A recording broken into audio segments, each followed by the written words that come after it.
We all marvel when we hear the epic turnaround stories of companies on the brink of extinction that come roaring back to success. But how do they actually do it? Best Buy is perhaps one of our modern-day corporate history's best examples of a company who rediscovered its purpose and its soul. Hubert Joly, the former CEO of Best Buy and author of the book The Heart of Business, spearheaded Best Buy's record-setting turnaround. In this episode of Moments of Truth, I speak with Hubert to get a behind-the-scenes look at some of the ways he led such an amazing story. Take a listen. In your work and in the course of your time there's many places that have chronicled the many important moments and inflection points that transform Best Buy. I'm curious to sort of warm up the conversation. Are there any that stand out to you as being the ones you're most proud of, the ones you feel like they are more defining than others? Oh. There's at least a couple, but there's so many, right? But the one is the first week on the job that I spent working in stores to listen and learn from the frontliners. So this was a turnaround. Somebody else, and I did this too. I've dissected the P&L and looked at RAM's presentations and analysis and so forth. And I did this too because that's how my brain works. But almost after 2 weeks of doing this, so the story is that it was announced, I think, on August 20th, but because I had a work visa at Carlson, I needed to get a work visa at Best Buy. And so I was not allowed to officially start at Best Buy until I had the new work visa, which at that time took almost no time. It was different era. And so during the first, during that interim period, I did meet with people and looked at data. But then my first official week was working in stores.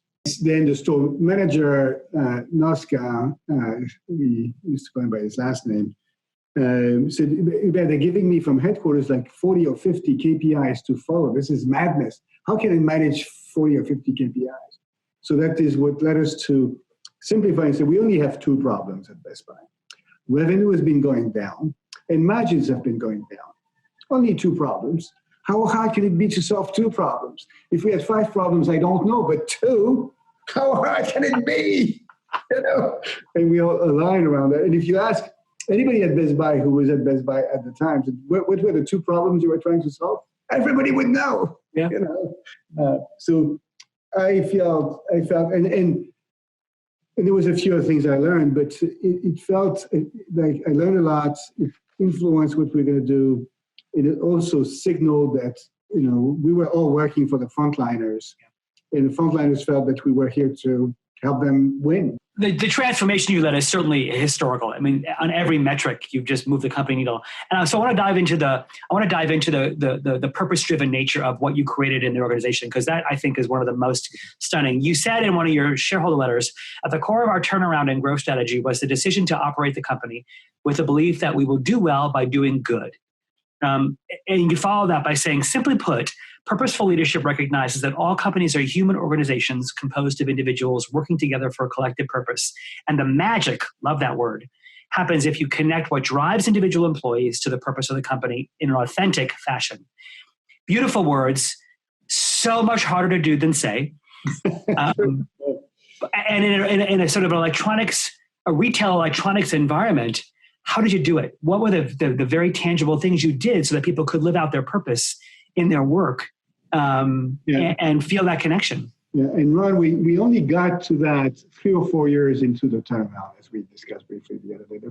When we were in the core of the turnaround in 2012, 2013, we spent no time on purpose. I did lay out my philosophy that our purpose was not to make money. Our purpose was to contribute to the common good at our Investor Day on November 13, 2012, 2 months after I joined, which was crazy. Our plan covered all of the stakeholders, customers, employees, vendors, communities, and shareholders. So it was very clear around the philosophy that it was people first, then customers, then shareholders. at some point we declared the turnaround over, and we did a lot of work on, the markets, customer segmentation, buying occasions, buying requirements, or key buying factors.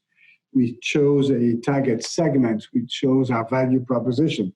So we focused on the high-touch tech fans, those of us who are interested in technology but frankly need help with it. That's a lot of us. And that our value, we were going to win by providing that, service and convenience for them. And we launched we started to work on a number of initiatives. But at some point I said, so we need to work on the why. And I'd been a fan of why. In the 80s and the 90s, I was giving speeches of why we work. So this was in my bones. But that's when we decided that we were not in the business of selling TVs or computers, although we would be happy to sell you one if you wanted to buy one, but that we were in the business of enriching lives through technology. And we debated. And then we landed on something which was to be an inspiring friend. So we could have made a different choice, more focused on being an expert. No, it was to be an inspiring friend. These two key words are very important, right? And then it translated into a tagline, let's talk about what's possible. Let's talk, there's a dialogue. And I love the word of possibilities. I love Ben Zander's book, The Art of Possibilities. And then they derived what they called guiding behaviors. And there was 3 of them. One, you're going to laugh at this, be human. I get it. Be yourself. And then when you interact with the customer, get to know them. Don't be mechanical. Don't go after their wallets. Think of the customer as your grandmother or your best friend. How would you interact with them? Okay, and be human also within the company, because it's again coming from within. And then make it real, so it's going to be fluff. And then think about tomorrow. But the one that resonated the most was this be human thing. And so if our true purpose is to enrich life through technology by addressing key human needs, you need to be human. Yep. And the genius of that team, and I gave myself 0 credit for this. I give them 100% of the credit, was to make it so real like this and so simple. Yeah. You don't start with the corporate purpose. You start with what drives the individuals. Yep.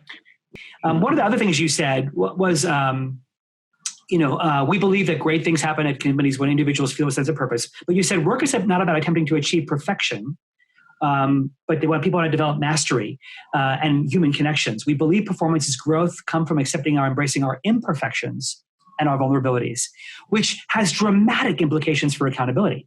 Yeah. So how did you make it safe for people to grow and learn and be held accountable while being imperfect?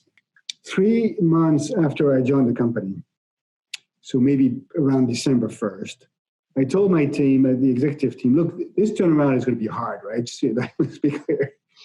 And that means that all of us are going to need to be the best leader we can be. And that starts with me. And I have a coach. His name is Marshall Goldsmith. He's going to come in and he's going to ask you for how I'm doing. And she's getting the door, so we should be good. And I would love it if you could spend time with him and share anything you would like to share. And then after Marshall did his thing, I came back to the team, and it was excruciating pain to do this. Thank you for all of the feedback you've given me. These are 3 things I've decided to work on, so more the feed-forward thing that he does. Number 1, number 2, number 3.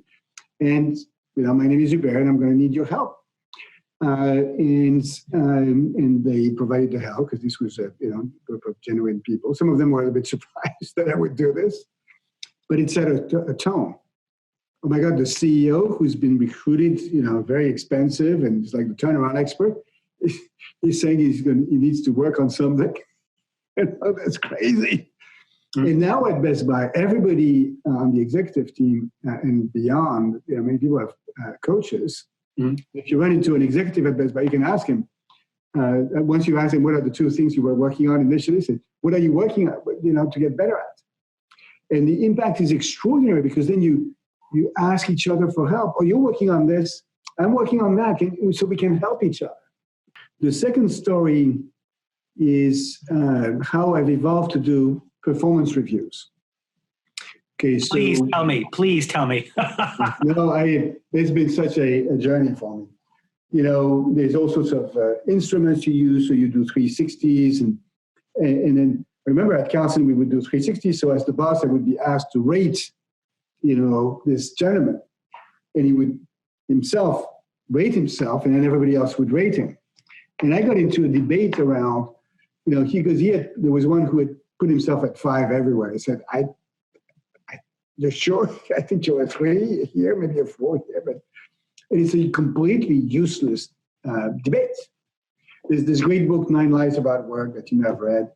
That it's dismissed that the boss is well positioned to tell you how good you are. What do we know? What right do we have to tell you how good we are? Complete waste of time. So I have stopped filling in the numbers on any 360. In fact, I don't participate. And then, when we do the annual or semi-annual discussion, the executive comes in and he says, all right, these are all of the good things I've done. And here are the things where I think I could have done better. Here are the things where I would like to get better. And here's my plan on how to get better at these things. How have you taken transparency into the organization, into governance, into how star leaders make decisions, into how people in the organization are participating in decisions? How do they trust those processes to feel safe? How is their humanity given permission to show up at those moments?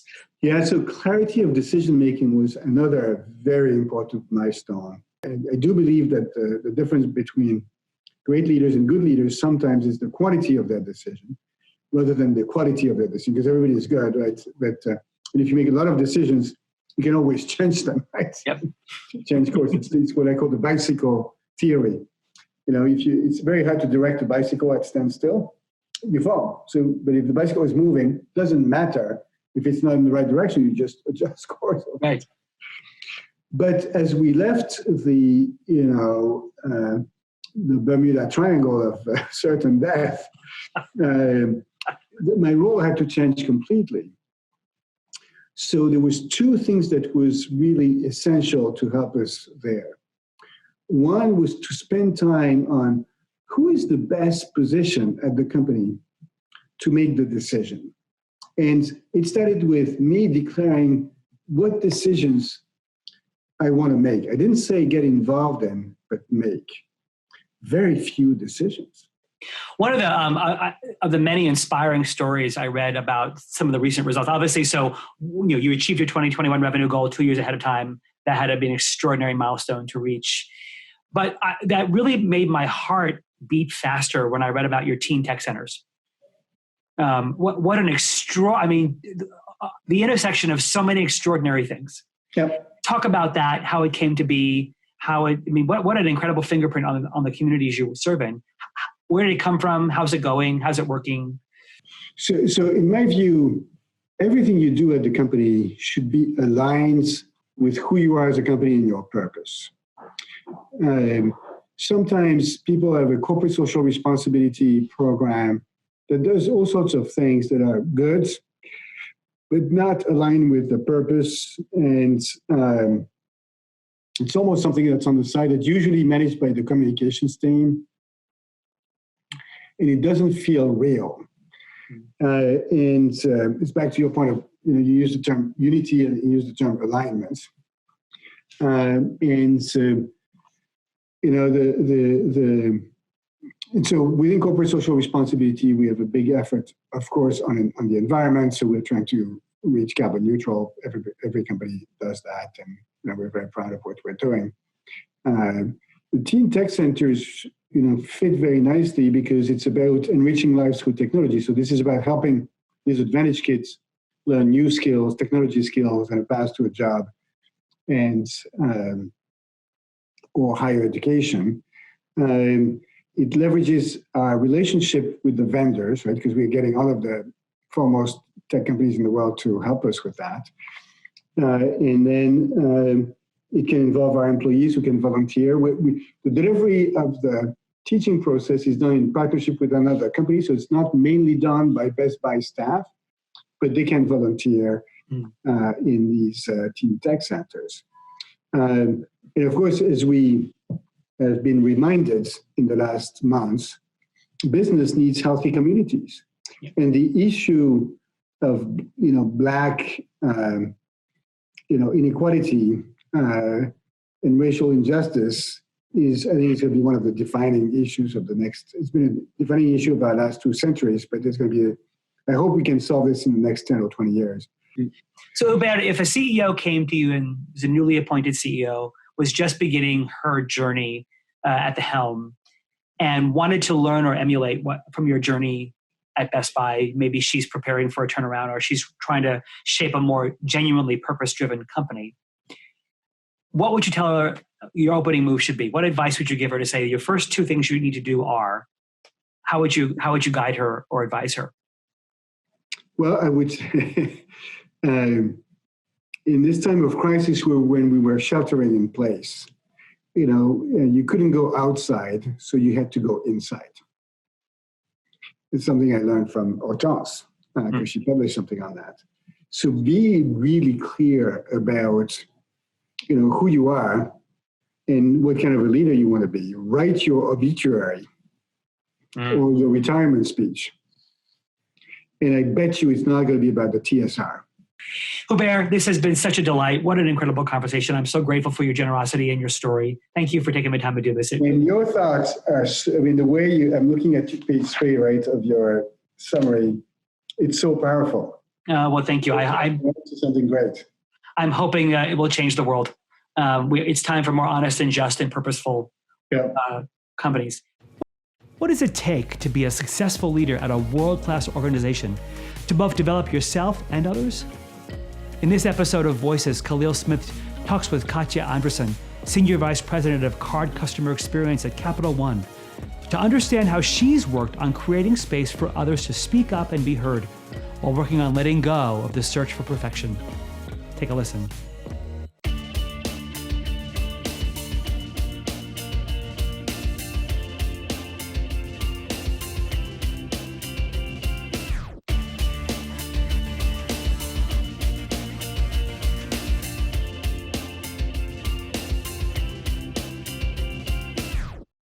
So let's kick in. And like I said, it'll probably be about 10 minutes, but what I would love for you to do first is just kind of introduce yourself a little bit. And then I will kind of toss the first question at you and you can take it wherever you'd like. And it really is around just this idea of, our conversation is around speaking up and voice and being heard. And, but how do you define, voice or speaking up? So who are you? Yeah. What's your point of view on speaking up? All right. I'm Katya Andresen. I'm Senior Vice President of Card Customer Experience at Capital One. I think of speaking up as sharing what I really think with courage, even if my opinion is different from others, even if it means questioning the status quo, and even if it means challenging a person or situation that causes me a great deal of discomfort to challenge. Okay.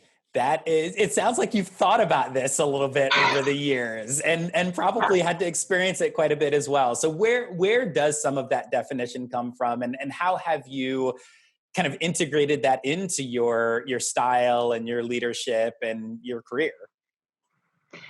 So I have found speaking up one of the more challenging aspects of my career because it really causes you to confront, at least it's caused me to confront a lot of the sort of self-development areas that I've had for a long time. One is I'm a perfectionist. I try not to be, but quite honestly, I am. And was always the kid in the front row wanting to get the right answer. And I find that speaking up and having a different opinion, and I find I usually do have a different opinion, is really taking a risk.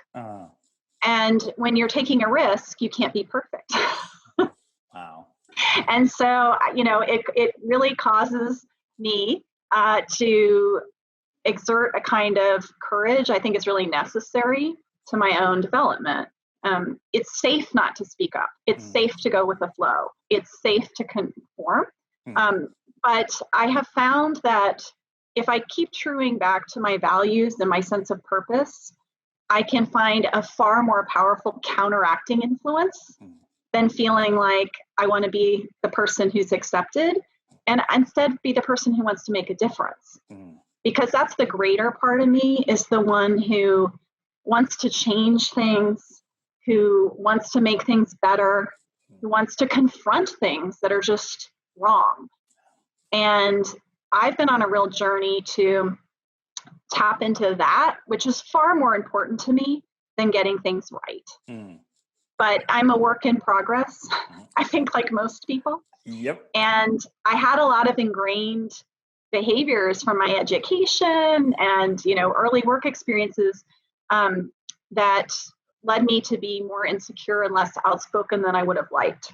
So I try to speak openly and vulnerably about my own struggle here and hopefully make space for others to speak up, because we're so much better off when that happens.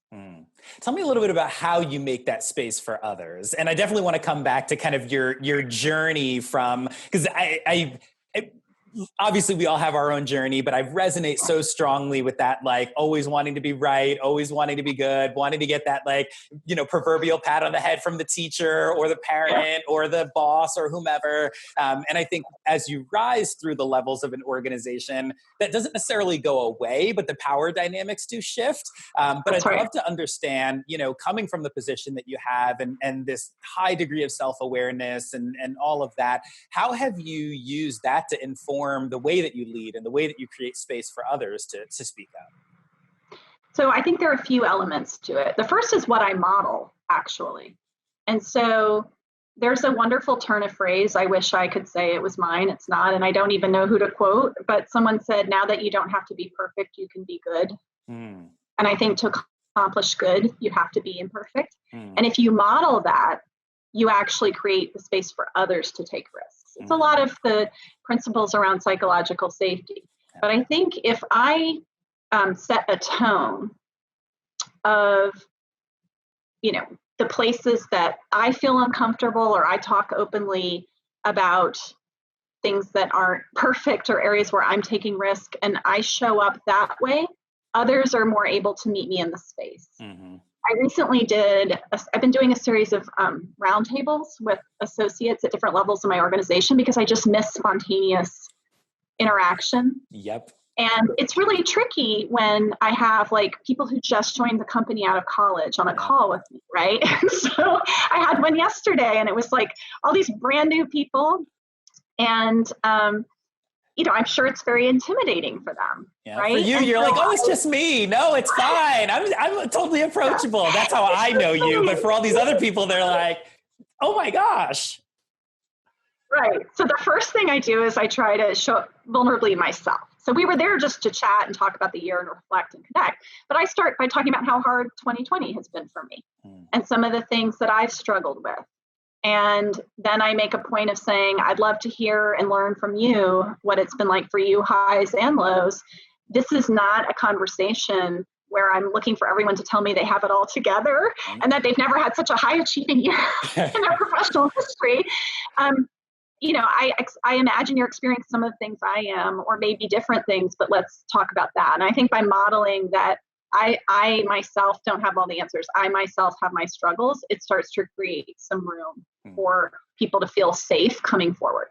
I think another thing is I am very passionate about my causes and my beliefs, and I've realized that can really take over a room, or it can be very overwhelming to people, and it can make people feel maybe there's not as much room for dissent. So I haven't succeeded in changing my personality. I think I'm just as passionate and animated as ever, but what I try to do is be as passionate at saying, I really want to hear where you might challenge this thinking, or where are things different, or where are there holes in the logic here, or maybe I'm presenting a draft of something. I'll say, okay, your job is to find what are all the things that are missing, or what are things that are how would you argue the other side of this? And so to create an expectation that just because I'm passionate doesn't mean I have all the right answers, and there are other answers. And so inviting dissent is, I think, really important, and doing that. And then I think the third thing I try to do is practice a lot of the principles of inclusivity that I learned from you. I try to set expectations that I do want to hear from everyone in the room, because part of it is you want people to challenge, you want people to feel safe taking a risk,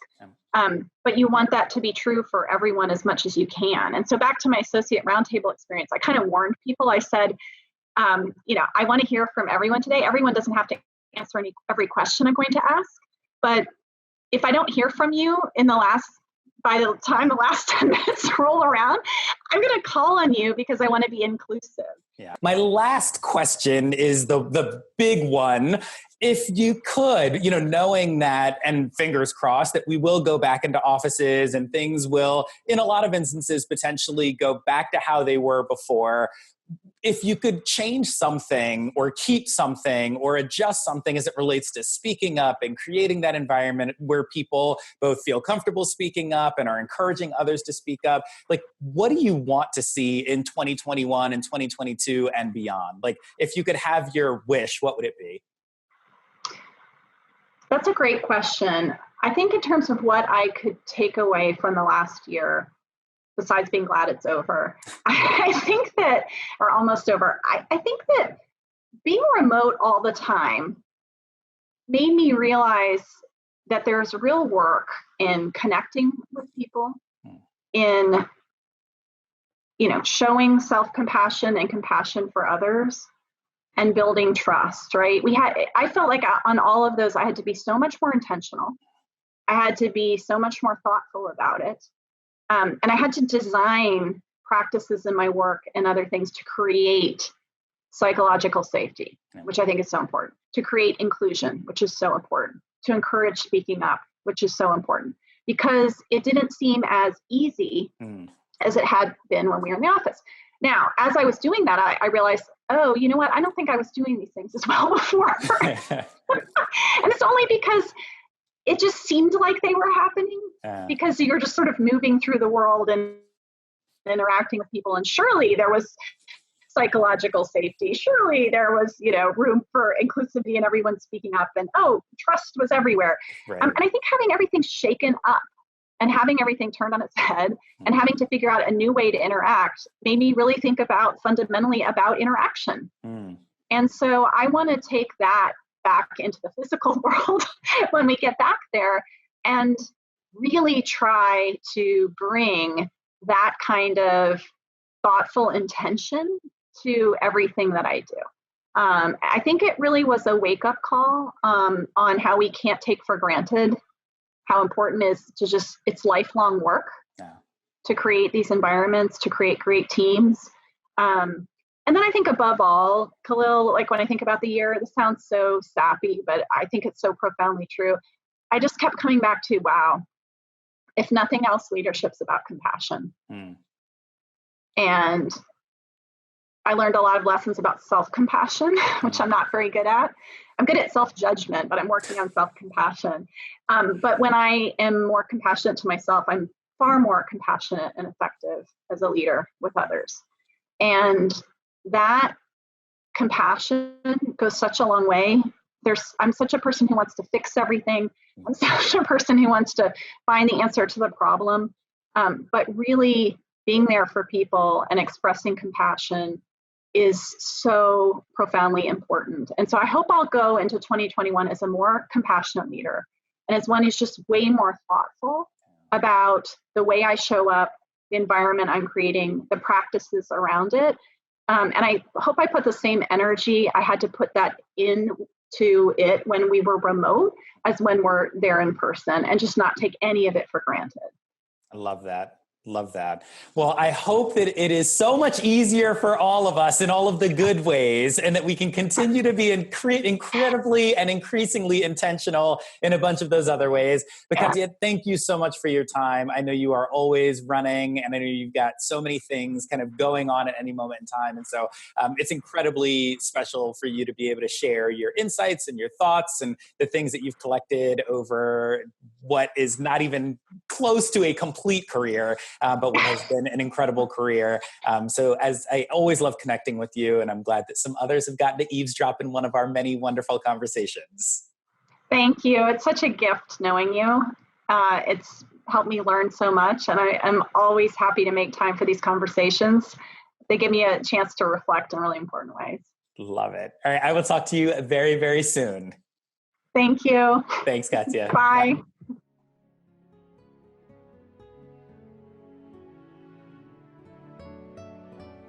All of us have formative moments that shape the trajectory of our lives. Sometimes we can read and follow the signs, but other times we blast right past them. Self-help and business literature are teeming with formulas and templates for discovering your life's purpose. They infer that finding purpose is akin to following a difficult souffle recipe. It's hard, but if you follow the instructions, it won't fall in. Well, nothing could be further from the truth. Finding your purpose and then connecting it to the larger purpose of your organization is a lifelong pursuit. It's a messy process of trial and error. There are triumphs, moments of crystal clarity where you do your best work, feel proud, and make a difference for others using the gifts and talents you've worked hard to develop.